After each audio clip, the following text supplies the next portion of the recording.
नमस्कार आदरणीय दर्शक महानुभाव, नेपालको पहिलो सामुदायिक टेलिभिजन लुम्बिनी टेलिभिजनको प्रस्तुति कार्यक्रम मफसल चौतारीमा यहाँहरूलाई हार्दिक स्वागत अनि अभिवादन।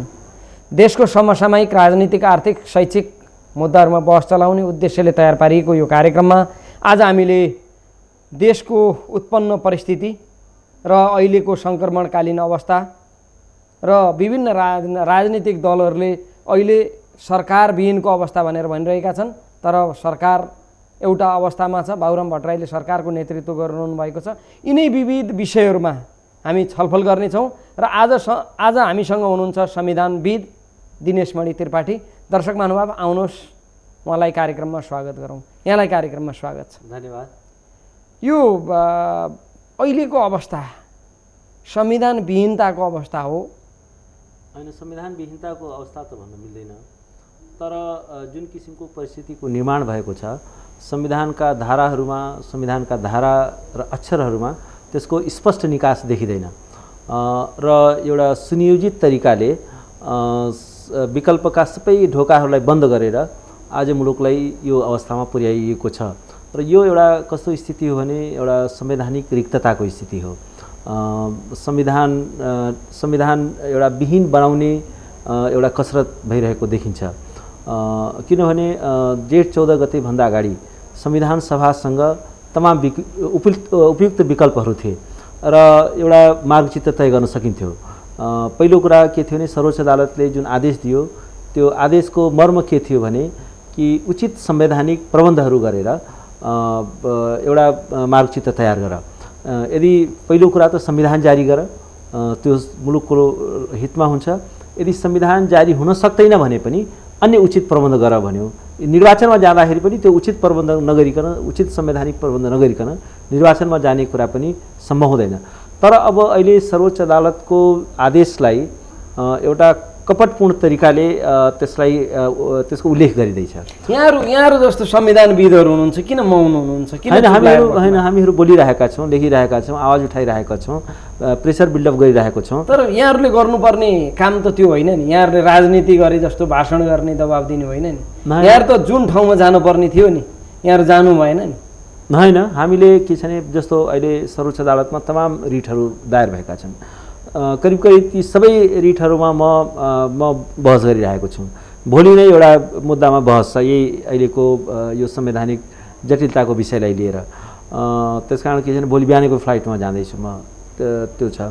अब हामीले गर्ने भनेको के छ भने एउटा संविधानको अध्ययनकर्ताको नाताले, कानुनको एउटा अध्ययनकर्ताको नाताले हामीले गर्ने दुईवटा कुरा छ। एउटा, हामीले अदालतमा गएर रिटहरू दायर गर्न सक्छौँ, त्यहाँ चाहिँ के छ भने त्यहाँ बहस गर्न सक्छौँ।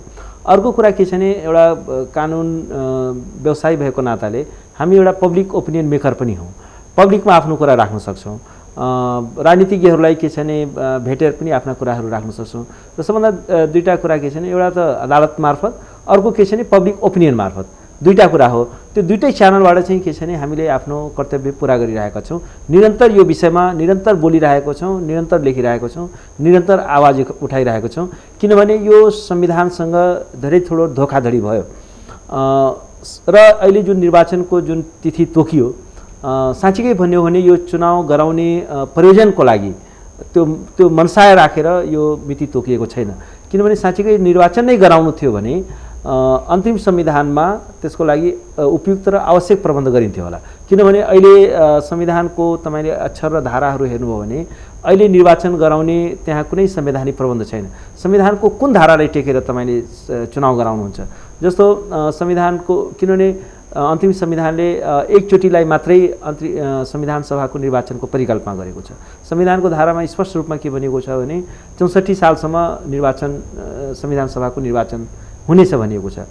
33 संविधानको धारा 33ले स्पष्ट रूपमा के भनेको छ भने 63 साल मन्सिर मसान्तसम्म 18 वर्ष पुगेका व्यक्ति मात्रै मताधिकारको अधिकार पाउँछ भनेको छ। भनेपछि के छ भने यदि संविधान सभाको निर्वाचन पटक पटक गराउने उद्देश्य भएको भए अन्तिम संविधानमा त्यस्तो व्यवस्था गरिने थिएन होला। र एउटा कुरा हामीले एउटा हेक्का राख्नुपर्ने कुरा के छ भने कि संविधान सभा भनेको यो आवधिक निर्वाचनको विषय होइन। कुनै पनि राष्ट्रको जीवनमा once in a life time of the nation त्यो गराउने चिज हो। यो चाहिँ के छ भने विधायिका जस्तै हरेक 5-5 वर्षमा यो निर्वाचन हुने विषयवस्तु होइन। किनभने संविधान सभाको एउटा प्रयोजन के हुन्छ भने संविधान निर्माण गर्नु हो। तर के छ भने संविधान निर्माण नै नगराइकन यो संविधान सभालाई विसर्जित गराइयो। यो छ नि, अदालतले विकल्प खोज भन्यो। हजुर, राजनीतिक दलहरू संविधान बनाउने कुरामा सहमति गर्न सकेनन्। अनि अब यो अन्यलतामा राख्नु भन्दा प्रधानमन्त्रीले लिएको बाटो जनता थिम जाने बाटो के हामी त्यसलाई गलत भन्नु होइन? पहिलो कुरा सर्वोच्च अदालतले को जुन आदेश हो त्यो आदेश के छ भने प्रधानमन्त्रीलाई होइन। प्रधानमन्त्री भनेको संविधान सभाको त्यो एउटा सामान्य सदस्य मात्र, एउटा अरू सदस्य सर्वोच्च अदालतको भनेको होइन, सर्वोच्च अदालत आदेश संविधान सभालाई थियो, एक्ज्याक्टली संविधान सभालाई छ। किनभने प्रधानमन्त्रीको त्यो हैसियत हुँदैन नि। चुनाव गराउने हो भने त्यसको लागि जुन उचित संवैधानिक र कानुनी प्रबन्धहरू गर्नुपर्दछ त्यो प्रधानमन्त्रीको आदेशद्वारा त क्रिएट हुँदैन। संवैधानिक संशोधनहरू गर्नुपर्ने हुन्छ। संविधान संशोधन गर्नको लागि त के छ भने 2/3 चाहियो। 2/3 भनेको त के छ भने राष्ट्रिय सहमति कायम हुनु पर्यो। भन्दाखेरि के छ भने त्यो प्रधानमन्त्रीले एक्लैले त्यो कार्यान्वयन गर्न पनि सक्दैनन्, तिनको त्यो हैसियत पनि होइन, तिनको त्यो काम पनि होइन। र यो विधायिका होइन। विधायिकाको के हुन्छ भने प्रधानमन्त्रीले विधायिकालाई विघटन गर्न सक्छन्, तर संविधान सभा भनेको एउटा विशिष्ट प्रकृतिको कुरो हो। त्यसलाई चाहिँ के छ भने त्यो विघटन गर्ने विषयवस्तु होइन, विघटन नै हुँदैन। अब के हुन्थ्यो त उहाँको विकल्प के हुन्थ्यो? प्रधानमन्त्रीको होइन, विकल्प एउटा राज्यको नेतृत्व लिएर बसेको व्यक्तिको विकल्प के हुन्थ्यो? होइन, विकल्प के हुन्थ्यो? पहिलो कुरो त के छ भने अत्यन्त यो this is a fraud with constitution. किनभने संविधानमा विकल्पहरू थिए। जेठ 14 गते अगाडि तमाम विकल्पहरू थिए। त्यो विकल्पहरूलाई एक्सप्लोर गरिएन। जस्तो एउटा विकल्प के हुन सक्थ्यो भने सारा राष्ट्रै त झोक्या नपारियो नि। र के भनिएको थियो भने अब सहमतिको हामी नजिक पुगिसकेका छौँ, संविधान जारी हुन्छ र जति विषयमा सहमति भएको छ त्यति विषयमा एउटा संविधान जारी हुन्छ। बाँकी जुन त्यसका अरू जटिलताहरू छन्, त्यसमा सहमति नभएका बुँदाहरू छन्, त्यसलाई एउटा बाटो के थियो भने कि यो संविधान सभालाई एउटा व्यवस्थापिकामा रूपान्तरित गर्ने एउटा संवैधानिक बाटो छ, त्यो अलरेडी थियो, तर त्यो बाटोलाई अपनाइएन। अर्को कुरा के थियो भने कि यदि साँच्चीकै चुनावै गराउनु थियो भने पनि के छ भने त्यसको लागि उचित संवैधानिक र कानुनी प्रबन्धहरू गरिनु पर्थ्यो। अर्को कुरा के छ भने संविधानको धारा 43 मेरो विचारमा अन्तिम संविधानको हार्ट एन्ड सोल हो। संविधानको मुटु र आत्मा भनेको संविधानको धारा 43 हो। किनभने यो एउटा सङ्क्रमणकालीन परिस्थिति थियो, यो नर्मल पिरियड थिएन। यो सङ्क्रमणकालीन परिस्थिति भएको नाताले राजनीतिक दलहरूको बिचमा एउटा असाधारण सहमतिको आवश्यकता थियो। असाधारण चाहिँ के छ भने एउटा विवेकको आवश्यकता थियो र धारा 43 को प्रबन्ध संविधानमा गरियो। संसारका अरू पनि देशमा जहाँ यो सङ्क्रमणकालीन स्थिति हुन्छ त्यहाँ पनि त्यस किसिमको कानुनी प्रबन्धहरू गरिएको हुन्छ। किनभने सङ्क्रमणकालमा के हुन्छ भने तपाईँले एकदमै हाई भोल्टेज पोलिटिकल तपाईँको के छ भने डिसएग्रिमेन्टको पोलिटिक्स भयो भने त्यो ब्रेकडाउन गर्छ, त्यो प्रोसेस अगाडि बढ्दैन। त्यस कारण के गरिन्छ भने एउटा सहमतिको एउटा प्रक्रियाको आधारमा टुङ्गोमा लगाउने कोसिस गरिन्छ।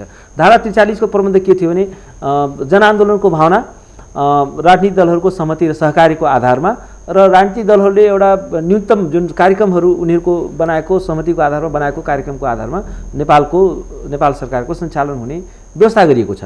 अब प्रधानमन्त्रीद्वारा जुन चुनावको सिफारिस भयो, चुनावको जुन निर्णय भयो, त्यो कुरा के छ भने धारा 43 को जुन प्रावधान छ त्यसलाई के छ भने अपहरित गरियो, त्यसलाई ध्वस्त गरियो। त्यो धारा 43 को परिकल्पनाको विरुद्धमा गयो। किनभने प्रधानमन्त्री एक्लैले निर्वाचनमा जान सक्ने मिल्दैन। त्यसको लागि के छ भने एउटा ब्रोडर पोलिटिकल एग्रिमेन्ट चाहिन्थ्यो। यसको मतलब यहाँहरूले जुन रिट हाल्नु भएको छ, हजुर, यहाँहरू भोलि बहस गर्दै हुनुहुन्छ, हजुर, यहाँहरूको पक्षमा हुन्छ भन्नेमा आशावादी हुनुहुन्छ? होइन, अहिले अब अदालतमा विचाराधीन विषयमा अहिले हामीले त्यसरी भन्न मिल्दैन। हामी चाहिँ के छ भने एज ए लयर हाम्रो काम के हो भने कोर्टमा गएर बेस्ट फाइट दिने हो, आफ्नो त्यसमा भएका जति आर्गुमेन्टहरू हुन् त्यो राख्ने हो। तर अदालतले यही नै निर्णय गर्छ भनेर त्यसरी चाहिँ के छ भने अलिक त्यो एउटा भन्न मिल्दैन। तर म आउँदै थिएँ, म त्यो कुराले मलाई कम्प्लिट गर्न दिउँ। किनभने संविधानको धारा 43 को जुन सहमतिको जुन कुरा छ नि त्यसलाई भङ्ग गरियो। यो चाहिँ कुनै राजनीतिक कुरा मात्र होइन कि एउटा संवैधानिक एउटा चाहिँ के छ भने प्रावधानको चाहिँ के छ भने विपरीत गएर गरियो।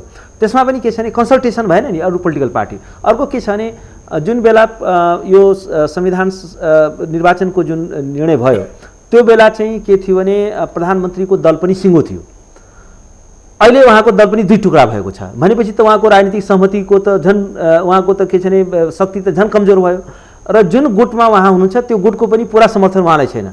अर्को कुरा के छ भने जुन मन्त्री परिषदले जुन निर्णय गर्यो नि जुन बेला, त्यो बेला के छ भने मन्त्री परिषदका बाँकी सदस्यहरू त्यो चाहिँ के छ भने मन्त्री परिषदको बैठक नै बाइकाट गरे, मन्त्री परिषद नै बाइकाट गरे भन्दाखेरि के छ भने यो त एउटा के छ भने एउटा गम्भीर र अहिलेको जुन संवैधानिक जुन प्रावधान छ त्यो अन्तर्गत के छ भने प्रधानमन्त्रीले मात्रै नियुक्ति गर्ने होइन मन्त्रीहरूलाई, अरू नर्मल पार्लियामेन्ट्री प्रोसेस हो, राजनीतिक दलहरूको सहमत उनीहरूको सिफारिसमा मन्त्रीहरू नियुक्ति हुने भन्दाखेरि के छ भने एउटा कोलिसन उठ्यो।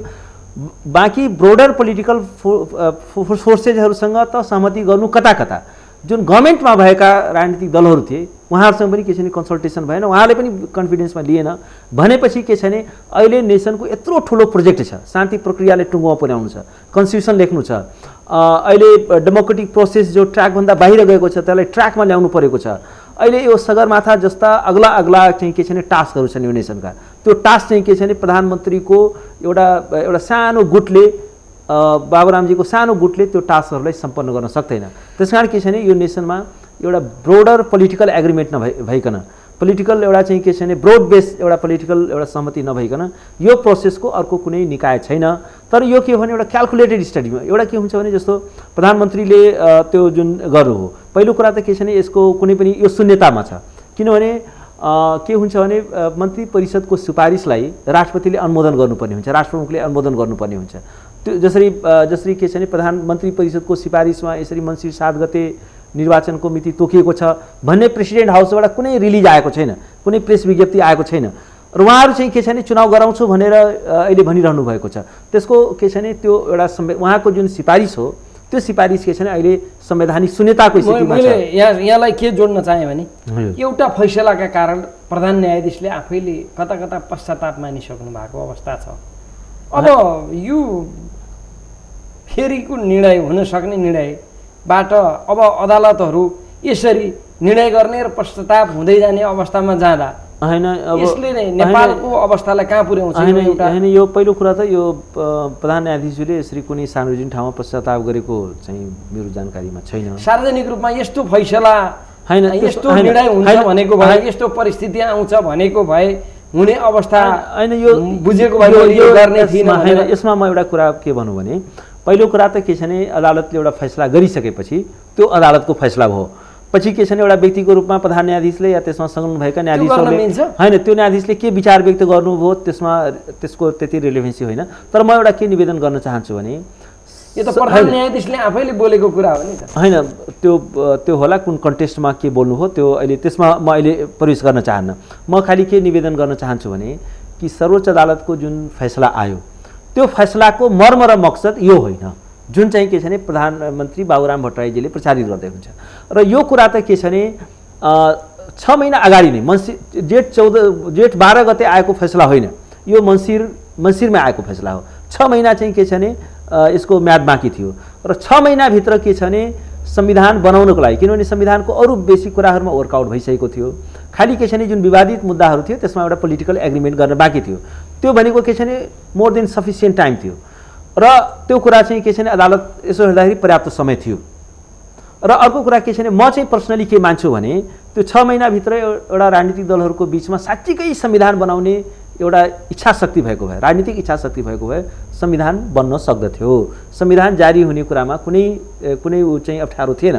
तर के छ भने तपाईँको नियत नै खराब भइसकेपछि तपाईँले के छ भने संविधान निर्माण प्रक्रियालाई, शान्ति निर्माण प्रक्रियालाई तपाईँले चाहिँ के छ भने एउटा टाइम बाई फर्मुलाको रूपमा र एउटा पावर क्याप्चरिङ गर्ने एउटा चाहिँ तपाईँको हिडन एजेन्डा त्यो छ भने तपाईँले चाहिँ के छ भने कुनै सल्युसन हुँदैन। मलाई के लाग्छ भने कहीँ न कहीँ एउटा हिडन एजेन्डा थियो उहाँहरूको, उहाँले चाहिँ के छ भने यो प्रोसेसमा कहीँ हेल्प गर्नुभएको थिएन। यदि साँच्चीकै ल ठिक छ निर्वाचनै गराउनु थियो भने पनि तपाईँको के छ भने 1 हप्ता अगाडि नै ल भइगयो यो अहिलेको उसबाट कन्स्टिट्युसन हुँदैन, अब चाहिँ के छ भने निर्वाचनमा जाउँ, फ्रेस एउटा इलेक्सनमा जाउँ र त्यसको लागि संविधानमा उचित संशोधन गरौँ। बाँकी राजनीतिक दलहरूले त्यो पनि प्रस्ताव राखेका थिए नि, तर त्यो कुरालाई नजरअन्दाज गरियो। र जेठ 14 गतेको पनि हामीले सिनारियोलाई एउटा ख्यालमा राखौँ, त्यो दिन के भएको थियो भने मिटिङ बस्ने भनेर राजनीतिक दलहरूलाई सारा भनिएको थियो, तर त्यहाँ मिटिङ बसाइएको थिएन। उहाँहरूको क्यालकुलेसन के थियो भने राति 12 कसरी बजाउने, त्यसकारण जब अन्तिममा जब 1-1.5 घन्टा मात्रै बाँकी भयो त्यसपछि उहाँले के भन्नुभयो भने हैन अब त निर्वाचनमा जाने कुरा भयो। त निर्वाचनमा जाने भए पनि के एउटा गर्न सकिन्थ्यो ल ठिक छ, हाउसको मिटिङ राख्ने बित्तिकै के हुन्थ्यो भने राति 12 बजेपछि अगाडि यदि मिटिङ राखेको भए क्लक स्टप हुन्थ्यो, घडी रोकिन्थ्यो। अर्को 7 दिनसम्म लगातार तपाईँ चाहिँ के छ भने संविधान सभाको बैठक तपाईँ बसाउन सक्नुहुन्थ्यो भन्दाखेरि के छ भने यदि तपाईँको साँच्चीकै एउटा क्लियर ह्यान्ड तपाईँको भएको भए बदनियत नभएको भए के गर्न सकिन्थ्यो भने ल ठिकै छ अहिले बाँकी कुरामा चाहिँ के छ भने अहिले संविधान सभाको बैठक डाकौँ र के छ भने बाँकी के विकल्पहरू हुनसक्छ त्यसमा एक्सप्लोर गरौँ, हाउसमा एक्सप्लोर गरौँ। किनभने जब जेठ 12 गते 14 गतेभन्दा अगाडि 14 गते 12 बजेभन्दा अगाडि राति 11:30 बजे पनि यदि हाउसको बैठक कल गरिएको भए, यदि तपाईँको नियत सफा भएको भए त्यो बैठक कल गर्नुहुन्थ्यो। तपाईँलाई के छ भने सार्वभौम सत्ता सम्पन्न जुन हाउस थियो त्यसमा तपाईँले ट्रस्ट थिएन, तपाईँ त्यसलाई अन्डरमाइन गर्न खोज्दै हुनुहुन्थ्यो, त्यसलाई तपाईँ बेइज्जत गर्न खोज्दै हुनुहुन्थ्यो। त्यहाँ चाहिँ के छ भने प्रधानमन्त्रीजी पनि जानु भएन, कुनै पनि सभामुख पनि जानु भएन, कोही पनि जाने गएन। त्यो एउटा हाउस जनताले निर्वाचित गरेको हाउस जसमा सार्वभौम सत्ता निहित थियो त्यसलाई अत्यन्त अपमानित ढङ्गले त्यसलाई चाहिँ के छ भने त्यसको विसर्जन गराइयो।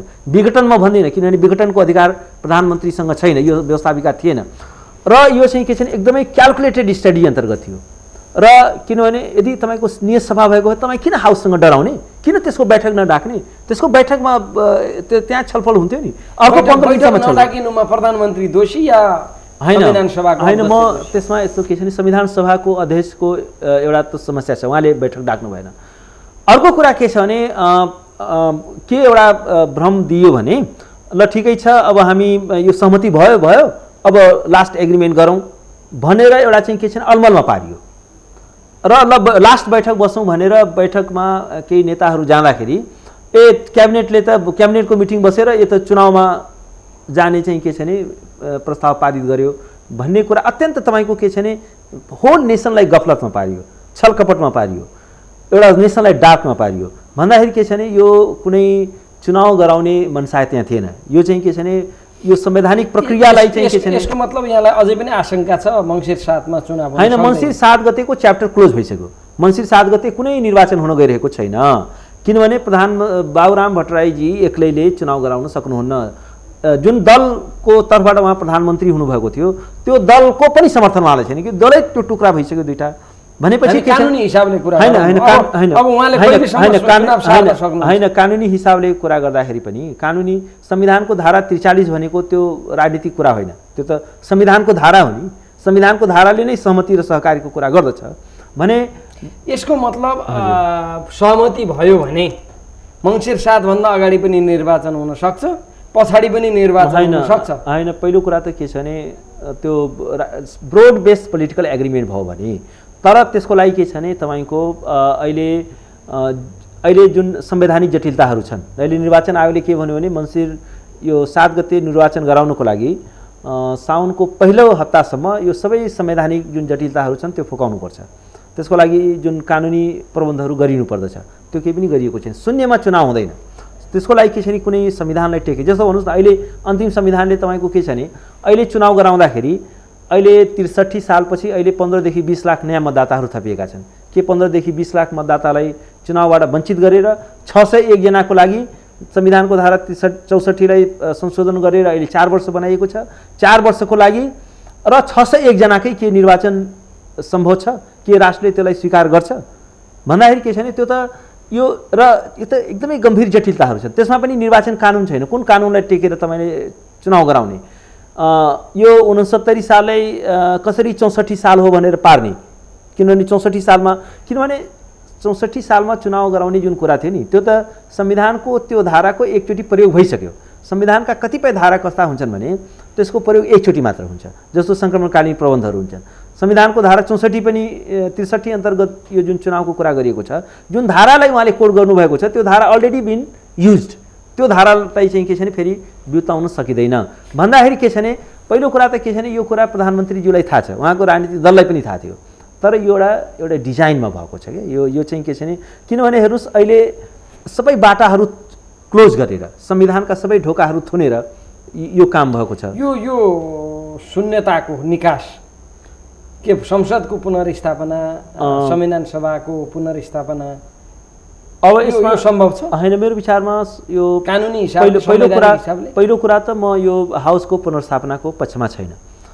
यसले यदि हाउसको पुनर्स्थापनाको कुरालाई मान्यो भने पुनर्स्थापनाको पक्षमा पनि हुनुहुन्न, निर्वाचनको पक्षमा पनि हुनुहुन्न। होइन, म आउँदैछु, निर्वाचनको म पक्षमा छु, तर मङ्सिर 7 गते होइन, म आउँदैछु। Let me explain.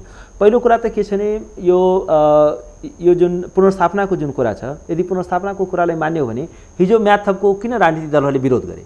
किनभने के छ भने पहिलो कुरा त के छ भने सर्वोच्च अदालतले यो हाउसलाई विघटन गराएको होइन। सर्वोच्च अदालतले के भन्यो भने संविधानको धारा 64ले तपाईँको कार्यकाल 2 वर्ष तोकेको थियो, तपाईँले आफू खुसी त्यसलाई 4 वर्ष बनाउनु भयो र योलाई अब चाहिँ के छ भने पटक पटक अब नथप्नुहोस्, अब it is last time, enough is enough, constitution बनाउनुहोस् भन्यो। अब त्यसको पनि नजरअन्दाज गरी अब तपाईँको के छ भने तपाईँले यदि हाउस पुनर्स्थापनाको कुरा गर्नु हो भने सर्वोच्च अदालतको जुन आदेश छ र संविधानको धारा जुन 64 छ त्यसको पनि के छ भने बरखिलाफ हुन्छ र राजनीतिक दलहरूले आफै पनि के छ भने विबन्धित भइसकेका छन्। हिजो म्याद थपको कुरा गर्दाखेरि बाँकी राजनीतिक दलहरूले त विरोध गरेकै हो नि, माओवादी बाहेक इतरका जति पनि राजनीतिक दलहरू थिए, प्रमुख राजनीतिक दलहरू सबैले विरोध गरेका थिए। र अब कुन संविधानको किनभने हेर्नुहोस् यो व्यवस्थापिका होइन, पहिलो कुरा यो व्यवस्थापिका होइन, प्रधानमन्त्रीको सिफारिसमा यो विघटन भएको होइन, यो नेचुरल डेथ भएको हो। त्यसकारण के छ भने अब संविधानको कुन धारा अन्तर्गत यसलाई स्थापित गर्ने त्यो एउटा जटिलता छ। फेरि सर्वोच्च अदालतले यसलाई कसरी रियाक्ट गर्छ त्यो पनि एउटा जटिलता छ। र अर्को कुरा के छ भने त्यो पुनर्स्थापना भए तापनि त्यसले संविधान फेरि बनाउँछ भन्ने कुरामा पनि के छ भने यही कम्पोजिसनमा 601ले तपाईँले 4 वर्ष बनाउनु भएन, अहिले पुनर्स्थापना गरेर बनाउनुहुन्छ भन्ने कुरामा विश्वास छैन। एक्ज्याक्टली जनताले कसरी पत्याउनु? अब यो त्यसकारण के छ भने त्यसकारण यो पुनर्स्थापनाको कुरा हुन सक्दैन। अब विकल्प के छ भन्दाखेरि म के भन्छु भने कुनै पनि देशमा राजनीतिज्ञहरू असफल हुन सक्छन्, पोलिटिकल पार्टिजहरू असफल हुन सक्छन्, तर राष्ट्रलाई त असफल बनाउनु भएन नि, राष्ट्रले त निकास पाउनु पर्यो नि। र अहिले तपाईँको संविधानका धारा र अक्षरमा तपाईँले निकास खोज्नुभयो भने त भेटिँदैन।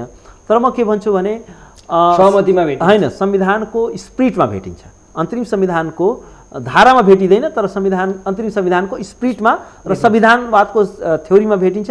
र अर्को कुरा के छ भने अहिलेको कन्टेक्स्टमा संविधानवादलाई न्यूनतम क्षति हुने गरी, लोकतान्त्रिक मूल्य र मान्यतामा न्यूनतम क्षति हुने गरी अन्तर्राष्ट्रिय मूल्य प्रचलन र मान्यतालाई हेरेर अहिले एउटा निकास खोजिनुपर्छ। त्यो निकासको कुरा गर्दाखेरि म के भन्छु भने पहिलो कुरा यो 38(2) अनुसार यो सरकार छ, राष्ट्रपति महोदयले यसलाई काम चलाऊ भनिसक्नु भएको छ, इट हेज टु गो। अब यो चाहिँ के छ भने उहाँ हाउसको मेम्बर पनि हुनुहुन्न, किनभने हाउस पनि छैन। 38(2) अनुसार जुन सरकार बनेको थियो त्यो प्रक्रिया टुङ्गिसक्यो। अब के सोच्छ भने 38(1) स्वतः क्रियाशील हुन्छ र राष्ट्रपति महोदयले के गर्न सक्नुहुन्छ भने र उहाँले गर्नु पनि पर्छ र वास्तवमा उहाँले यो सरकारलाई काम चलाऊ भनिसक्नु भएको छ।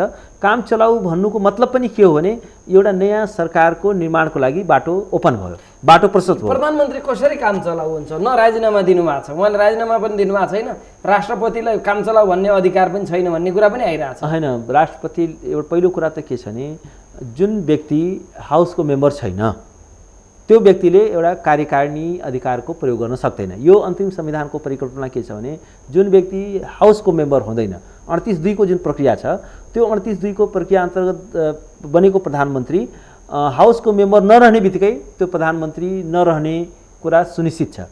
र तपाईँले के छ भने एउटा एकाउन्टेबल गभर्मेन्टको कुरा हुन्छ, किनभने एउटा डेमोक्रेटिक स्टेट हो। अर्को संसदको सदस्य ल्याएर प्रधानमन्त्री बनाउन सक्ने अवस्था पनि छैन। होइन, त्यो चाहिँ के हो भने 38(1) को छुट्टै प्रक्रिया छ। यो अन्तिम संविधानको दुईले बन्न सक्दैन, एकले बन्न सक्छ। एकले बन्न सक्छ। एकले चाहिँ किनभने यो अहिलेको अन्तिम संविधान के हो भने एउटा नर्मल कन्स्टिट्युसन होइन, यो त एउटा ट्रान्जिसनल म्यानेजमेन्टको लागि क्रिएट गरिएको कन्स्टिट्युसन हो। त्यसकारण यसले सरकार निर्माणको 2टा प्रक्रिया निर्धारित गर्यो। एउटा 38(1) को प्रक्रिया त्यो राजनीतिक दलहरूको सहमतिको आधारमा, अर्को 38(2) को प्रक्रिया भनेको हाउसमा चाहिँ मेजोरिटी टेस्ट गरेर। त हाउसमा मेजोरिटी टेस्ट गरेको जुन बनेको गभर्मेन्ट छ it has to go, it is already gone. अब चाहिँ के छ भने 38(1) भनेपछि स्वतः क्रियाशील भयो र धारा 43। अब अहिले के छ भने संविधानको धारा 38(1) र संविधानको धारा 43 दुईटैलाई के छ भने सँगै राखेर हेर्नु पर्यो, सँगै राखेर यसको व्याख्या गर्नु पर्यो। र त्यो व्याख्या गर्दाखेरि के छ भने एउटा ब्रोडर पोलिटिकल एग्रिमेन्टको आधारमा धारा 38(1) बमोजिम, किनभने 38ले क्लियरली भनेको छ राजनीतिक दलहरूको सहमतिमा चाहिँ सरकार बन्ने छ भन्दाखेरि के छ भने अब राष्ट्रपतिज्यूले चाहिँ के छ भने एउटा औपचारिक रूपमा पनि राजनीतिक दलहरूले आह्वान गर्न सक्नुहुन्छ कि अब तपाईँहरू सरकार बनाउनुहोस् र राजनीतिक दलहरूले पनि के छ भने एउटा सर्वसम्मतिमा एउटा चाहिँ नाम प्रस्तावित गर्नुपर्दछ। त्यो सर्वसम्मतिमा प्रस्तावित नामलाई राष्ट्रपतिले शपथ ग्रहण गराउनुहुन्छ र शपथ ग्रहण गराइसकेपछि के छ भने यो जुन काम चलाऊ, किन काम चलाऊ सरकारको मकसद नै के हो, यसको वाइडर म्यान्डेट हुँदैन, यसको बडो लिमिटेड म्यान्डेट के हुन्छ भने को सरकारले शपथ ग्रहण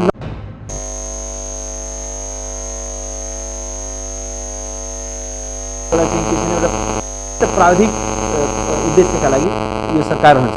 त्यस कारण के छ भने अर्को सरकारले शपथ ग्रहण गर्ने बित्तिकै उहाँ प्रधानमन्त्री रहनु भएन। अनि एउटा के गर्न सकिन्छ भने अब अहिलेको संविधानका धाराहरूमा निकास नभेटिएको कारणले अहिले म एउटा के भन्न सक्छु भने संविधानवादलाई पनि को सिद्धान्तलाई ध्यानमा राखेर जस्तो नेपालमा एउटा एक्सपेरिमेन्ट के भइसकेको छ भने 47 सालमा कृष्णप्रसाद भट्टराईजीको सरकारलाई एउटा विधायकी शक्ति प्रदान गरिएको थियो।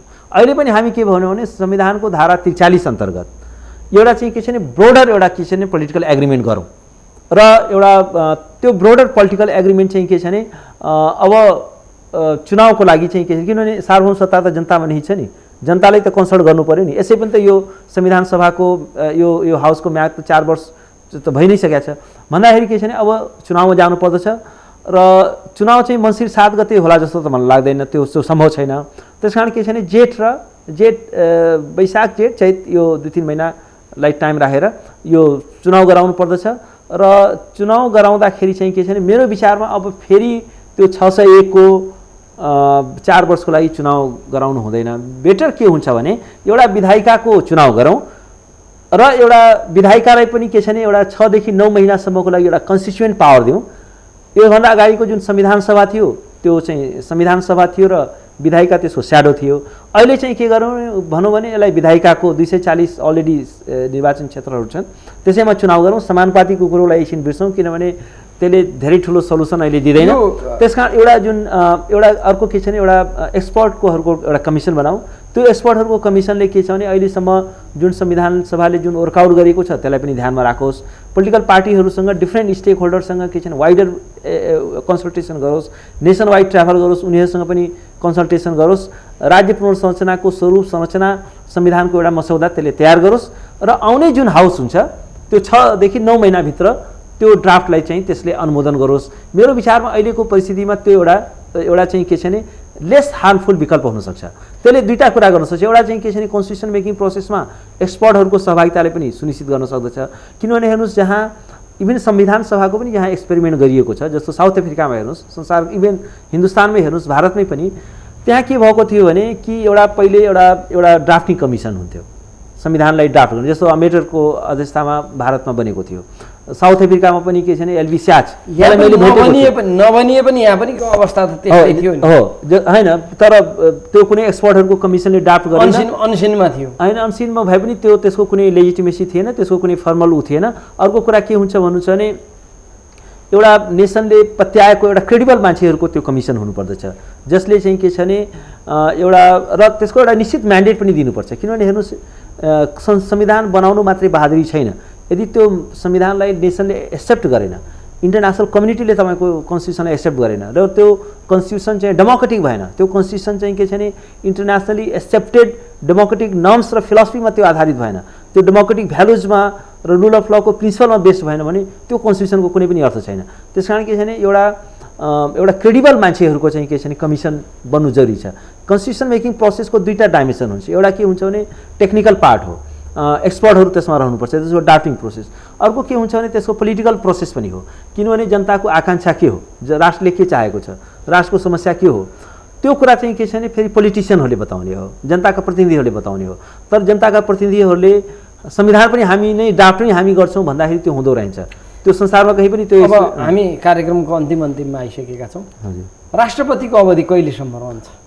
राष्ट्रपतिको अवधि के हुन्छ भने जबसम्म अर्को संविधान जारी हुँदैन र अर्को संविधान जारी भएपछि पनि के छ भने त्यो अर्को संविधानले पनि एउटा संक्रमणकालीन प्रबन्ध गर्नेछ। किनभने के हुन्छ भने यसको सिद्धान्त के हो भने कुनै पनि डाक्टर रामवरण यादव हैन, कुनै पनि के हुन्छ भने यो स्टेटको के हुन्छ भने एउटा कन्टिन्युटीको थ्योरी हुन्छ क्या। तपाईँको राष्ट्र प्रमुख राष्ट्र चाहिँ कहीँ पनि हुँदैन। यदि राष्ट्र प्रमुखको व्यवस्था संविधानमा गरिएको छ भने त्यो राष्ट्र प्रमुख विहीनताको स्थितिमा चाहिँ तपाईँको किन he the symbol of the nation. अब मानौ संविधान सभाको निर्वाचन सम्पन्न भयो हजुर भने राष्ट्रपतिको चुनाव गर्दैन हैन। अब यो अवस्थामा हुन्न हैन। रामवरण यादवको अवधि सकिन्छ। यसमा यस्तो हुन्छ, अब अर्को चुनाव भएपछि त त्यो चुनाव पछिको अर्को प्रबन्ध हुन सक्छ, त्यसमा त चुनाव पछिको प्रबन्ध हुन सक्छ। तर यसको एउटा के छ भने तर त्यहाँ कुनै चाहिँ के छ भने डिस्कन्टिन्युटी चाहिँ हुनु हुँदैन। एउटा हामीले बुझ्नुपर्ने कुरा के छ भने यसको मतलब संविधान सभाको निर्वाचन भयो भने राष्ट्रपतिको निर्वाचन त्यो संविधान सभाबाट हुन्छ। त्यसबाट हुनसक्छ। नयाँ राष्ट्रपति आउने सम्भावना रहन्छ। होइन, अब पहिला त निर्वाचन सम्पन्न हुनु पर्यो होइन, त्यो निर्वाचन सम्पन्न भएपछि हुनसक्छ। अब यो अवस्थाको हामी छोटो तर यसमा एउटा कुरा के हुन्छ भने त्यो हुन पनि सक्छ, किनभने त्यो विधायिकाको एउटा जुरिडिक्सनको कुरा हो। किनभने अहिलेको अन्तरिम संविधानमा के भनिएको छ भने संविधान सभाले संविधान जारी नगरेसम्म भनेको छ होइन। भनेपछि त अर्को संविधान जारी हुनु पर्यो। त्यो जारी भएपछि पनि के हुन्छ भने त्यो जारी हुने संविधानले पनि यो विषयमा यहाँहरूको ध्यान जान सकेको देखिएन होइन। यस्तो छ, अब यसमा यस्तो के हुन्छ भने यो अन्तिम संविधान पनि के छ भने यो धेरै कुराहरूमा हतारमा संशोधन भयो, हतारमा त्यसको प्रावधानहरू राखियो। त्यसकारण केही कुरामा टेक्निकल त्यसमा होला, तर जहिले पनि के हुन्छ भने यो संविधान र कानुनको व्याख्या गर्दाखेरि जहिले पनि के छ भने त्यसले मुलुकलाई निकास दिन्छ कि दिँदैन, त्यसले समस्यालाई बल्झाउँछ कि समस्यालाई समाधान गर्छ भन्ने एउटा दृष्टिकोण चाहिँ जहिले पनि राख्नुपर्छ। त्यसले लोकतान्त्रिक मूल्य मान्यतालाई सबलीकरण गर्छ कि गर्दैन, त्यसले जनतालाई इम्पावर गर्छ कि गर्दैन, त्यो फिलोसफीले जहिले पनि काम गर्नुपर्छ। किनभने त्यो नै एउटा के छ भने कन्स्टिट्युसनको इन्टरप्रिटेसनको सबभन्दा महत्त्वपूर्ण एउटा गोल्डन रुल अफ इन्टरप्रिटेसन भन्छ त्यसलाई, मिसिफ रुल। त्यसले समाधान दिन्छ कि दिँदैन, त्यसले जनतालाई बलियो बनाउँछ कि बनाउँदैन, लोकतन्त्रलाई बलियो बनाउँछ कि बनाउँदैन, इन्स्टिट्युसनहरूलाई बलियो बनाउँछ कि बनाउँदैन भन्ने कुरालाई देखिन्छ। र जहिले पनि के हुन्छ भने जस्तो भन्नुहोस् न, अब अहिले एक थरी कुतर्कहरू आइरहेछ, त्यसो भए के कुनै संविधानमा राष्ट्र प्रमुखको व्यवस्था गरिएको छ भने राष्ट्र प्रमुख राष्ट्र पनि कहीँ हुनसक्छ। त्यो त एउटा के छ भने एउटा बेसिक फिलोसफी त्यो हो नि। त्यस कारण के छ भने राष्ट्र प्रमुख राष्ट्रको चाहिँ के छ भने परिकल्पना हुन सक्दैन। जस्तो अहिले पनि के छ भने जस्तो प्रधानमन्त्री त काम चलाउ हुनुभयो नि त, प्रधानमन्त्रीलाई बर्खास्त भन्ने त भनेको छैन नि, पदमुक्त भनेको छैन नि, काम चलाउ हुनुभयो। काम चलाउ भने के छ भने अर्को प्रधानमन्त्रीले शपथ ग्रहण नगरुन्जेल त कोही न कोही त सरकारमा रहनु पर्यो नि त, होइन भने त उहाँ त के छ भने व्यवस्थापिकाको एउटा सदस्य नरहेपछि उहाँको एकाउन्टेबिलिटी के, उहाँ को प्रति आन्सरेबल हुने। अन्त्यमा हजुर दिनेश त्रिपाठी हजुर बारको अध्यक्षमा लड्दैछ भन्ने चर्चा छ। हजुर छोटोमा भनिदिनुहोस् न, यहाँले उम्मेदवारी दिँदै हुनुहुन्छ। हजुर अब यसको बारेमा एउटा के छ भने म यो बारको जुन नेतृत्वमा मैले चाहना राखेको छु त्यसको एउटा मूलभूत कारण के हो भने अहिले नेपालमा विधिको शासन सङ्कटमा छ, मुलुकमा एउटा कानुनविहीनताको स्थिति सृजना गर्न खोज्दैछ, मानव अधिकारको स्थिति अत्यन्त चिन्ताजनक छ, जनताको न्यायमा पहुँच सुनिश्चित हुन सकेको छैन, मानव अधिकार सङ्कटमा छ, विधिको शासन दण्डहीनता बढ्दै गइरहेको छ। यस्तो स्थितिमा नेपाल बार एसोसिएसन सशक्त र प्रभावकारी हुनु जरुरी छ। यदि बार एसोसिएसन सशक्त र प्रभावकारी भएन भने त्यहाँ विधिको शासनलाई संस्थागत गर्न गाह्रो हुन्छ। त्यसकारण यो बार एसोसिएसन किनभने कानुन व्यवसायहरूलाई एउटा सामाजिक अभियन्ता पनि भनिन्छ, सोशल इन्जिनियर पनि भनिन्छ। कानुन व्यवसायीहरू के छ भने रुल अफ लको फ्रन्ट लाइन डिफेन्डर हुन्। कानुन व्यवसायीहरू भनेको के छ भने जनताको न्याय प्राप्तिको एउटा प्रक्रियामा उनीहरू फेसिलिटेटर हुन्छन्, मद्दतगार हुन्छन्। कानुन व्यवसायीहरू यदि प्रभावकारी भएनन् भने, सशक्त भएनन् भने जनताको न्यायको अधिकार चाहिँ मद्दत छ। र कानुन व्यवसायले खालि के छ भने आफ्नो ब्रेड र बटरको लागि मात्रै वकालत गर्दैन, एउटा विधिको शासनको स्थापनाको लागि, न्यायको स्थापनाको लागि र लोकतन्त्रको सशक्तताको लागि पनि कानुन व्यवसायहरूले काम गर्नु जरुरी छ। र अहिले मैले के देखिरहेको छु भने कानुनी व्यवसायको व्यवसायीहरूको जुन मर्यादा हुनुपर्दथ्यो त्यो मर्यादा छैन। त्यो मर्यादालाई कसरी स्थापित गर्ने, कसरी एउटा कालो कोटलाई एउटा सम्मानित पेसाको रूपमा कसरी स्थापित गर्ने, कसरी कानुन व्यवसायीहरूको कोड अफ कन्डक्टलाई कसरी बलियो बनाउने, कसरी के छ भने कानुनी व्यवसायले पनि के छ भने एउटा त्यसको मोनिटर गर्ने, कसरी एउटा नैतिक पेसाको रूपमा यसलाई स्थापित गर्ने र नेपाल बार एसोसिएसनलाई सशक्त र प्रभावकारी बनाउने, ताकि के छ भने नेपालमा विधिको शासन सुनिश्चित हुन सकोस्, जनताको न्यायमाथि पहुँच सुनिश्चित होस् र जनताका मानव अधिकारहरू चाहिँ सुनिश्चित हुन सकुन्। हामीलाई समय दिनुभयो, यहाँलाई धन्यवाद। धन्यवाद।